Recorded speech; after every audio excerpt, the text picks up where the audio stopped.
નમસ્કાર દોસ્તો, જય હિન્દ। આજે આપણે વાત કરશું ગુજરાતમાં આવેલું સોમનાથ જ્યોતિર્લિંગ વિશે, જે 12 જ્યોતિર્લિંગમાંનું પહેલું જ્યોતિર્લિંગ છે।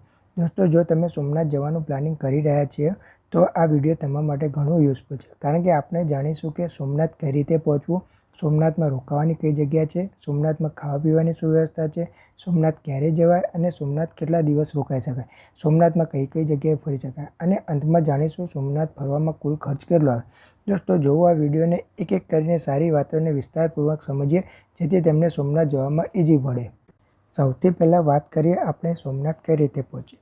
સોમનાથ પહોંચવા માટે તમારી પાસે 3 ઓપ્શન છે। પહેલા ઓપ્શનની વાત કરું તો ટ્રેનથી। દોસ્તો, તમે ટ્રેનથી આવવા માગો છો તો તમારું નજીકનું સ્ટેશન છે સોમનાથ, જે મંદિરથી અડધા કિલોમીટર દૂર છે। પણ એવું બની શકે કે તમે જે શહેરમાંથી આવો છો એ ટ્રેન ડાયરેક્ટ સોમનાથ ના જતી હોય, તો તમે વેરાવળ રેલવે સ્ટેશન પહોંચી શકો છો।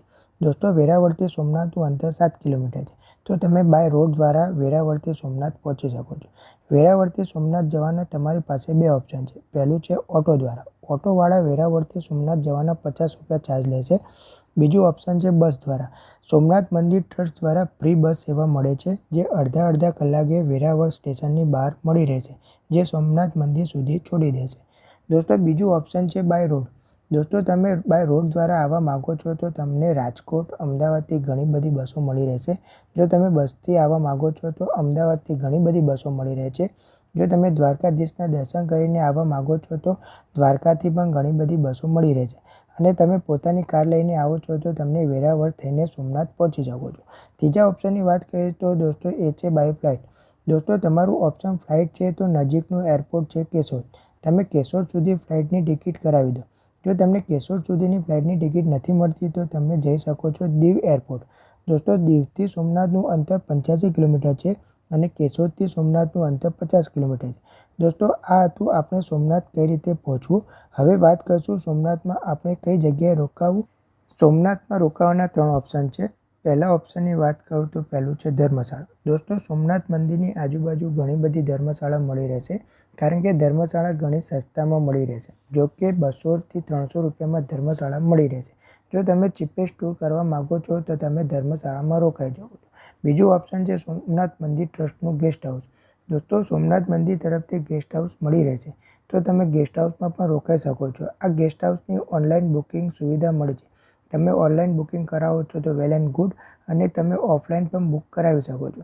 ગેસ્ટ હાઉસના કોસ્ટની વાત કરું તો 700 રૂપિયા નોન એસી રૂમના અને 1100 રૂપિયા એસી રૂમના થશે। દોસ્તો, તમે મંદિર ટ્રસ્ટના ગેસ્ટ હાઉસમાં રોકાવા માગો છો તો ત્યાં પણ રોકાઈ શકો છો।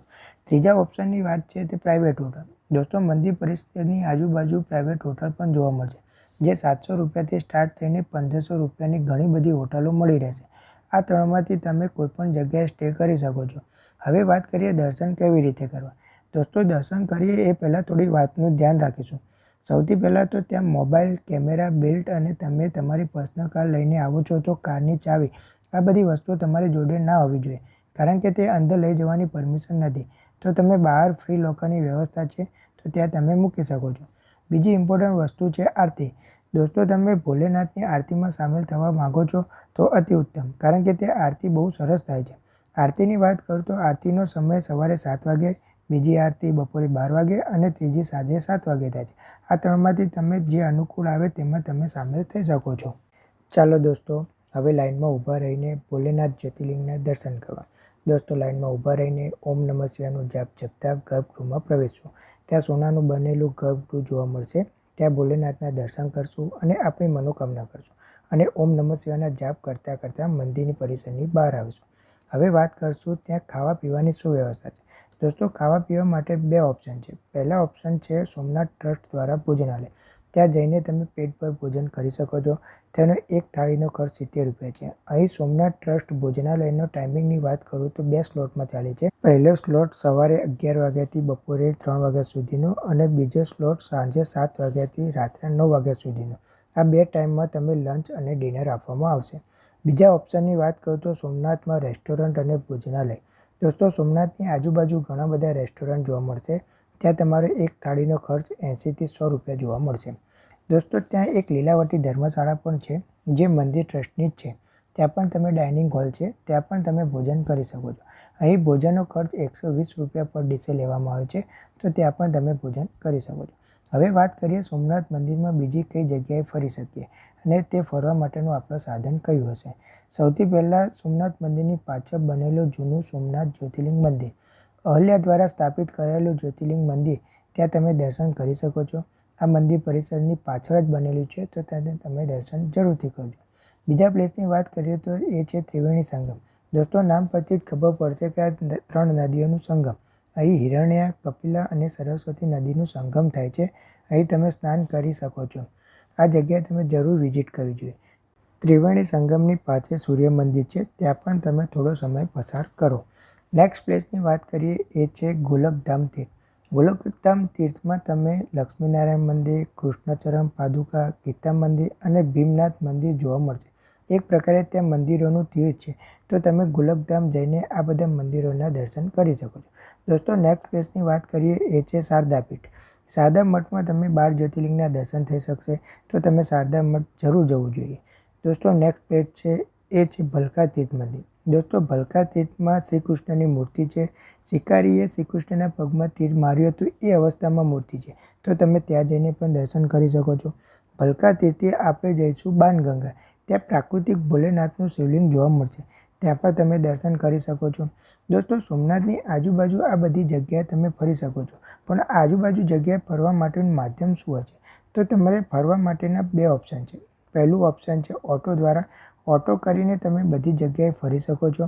આ બધા પ્લેસ મંદિર પરિસરની 5 કિલોમીટરના અંતરે છે, તો ઓટોવાળા 300 થી 400 રૂપિયા ભાડું લેશે અને મંદિરની આ બધી જગ્યાએ ફેરવીને પાછા સોમનાથ મંદિર પરિસર પાસે છોડી દેશે.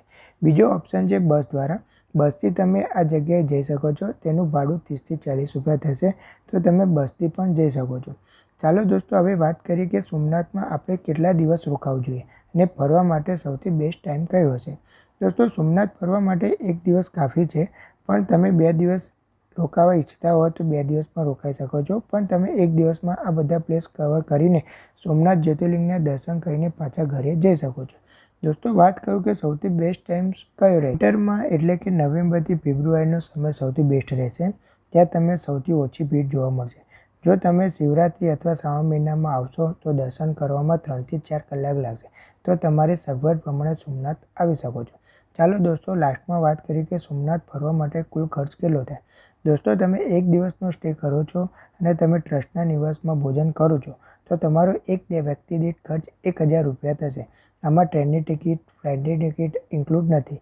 આમાં ખાલી સોમનાથમાં થવાનો ખર્ચ વાત કરીએ તો 1000 રૂપિયા આરામથી સોમનાથ યાત્રા કરી શકશો. આ સિવાય તમને કોઈ ક્વેરી હોય તો તમે કોમેન્ટ બોક્સમાં પૂછી શકો છો. જલ્દીથી રિપ્લાય આપવામાં આવશે. દોસ્તો, વિડીયો ગમ્યો હોય તો લાઇક કરો અને અમારી ચેનલને સબસ્ક્રાઈબ કરો. દોસ્તો, આજના વિડીયોમાં બસ આટલું જ. મળીએ નવા વિડીયોમાં નવી યાત્રા સાથે. ત્યાં સુધી ધન્યવાદ. હર હર મહાદેવ. ઓમ નમઃ શિવાય. આપકી યાત્રા મંગલમય હો.